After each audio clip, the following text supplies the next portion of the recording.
वो गर्मियों की सुबह कुछ अलग थी। देओली स्टेशन पर ट्रेन हमेशा की तरह रुकी थी, मगर उस दिन कुछ बदला हुआ था।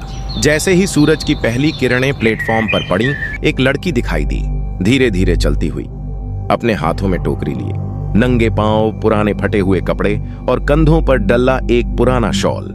मगर उसके चाल में ऐसी गरिमा थी जो आंखों को थाम ले।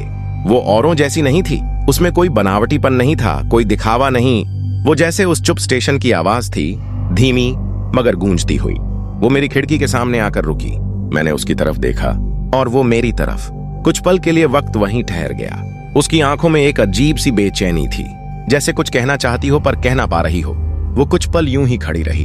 हम दोनों खामोश थे, मगर उस खामोशी में भी सैकड़ों बातें थीं। फिर वो आगे बढ़ गई और मैं बस उसे जाते देखता रहा। लेकिन दिल ने कहा, नहीं, ये अधूरा रह गया है। मैं अपनी सीट छोड़कर बाहर आ गया। प्लेटफॉर्म पर कदम रखते ही दिल जोरों से धड़कने लगा। मैं चाय की दुकान तक गया, जहां एक केतली में पानी खौल रहा था। दुकानदार कहीं नजर नहीं आ रहा था और लड़की भी गायब थी। मैं इधर उधर देखता रहा, शायद फिर से उसकी एक झलक मिल जाए। मगर उस सुबह कुछ अधूरा छूट गया था। एक मुलाकात जो खामोशी में ही कुछ छोड़ गई थी। कभी कभी जिंदगी के सबसे खूबसूरत लम्हे बिल्कुल अनजाने स्टेशनों पर मिलते हैं। देओली अब सिर्फ एक नाम नहीं, एक एहसास बन चुका है। अगर ये कहानी आपके दिल को छू गई हो तो एक लाइक जरूर छोड़िए।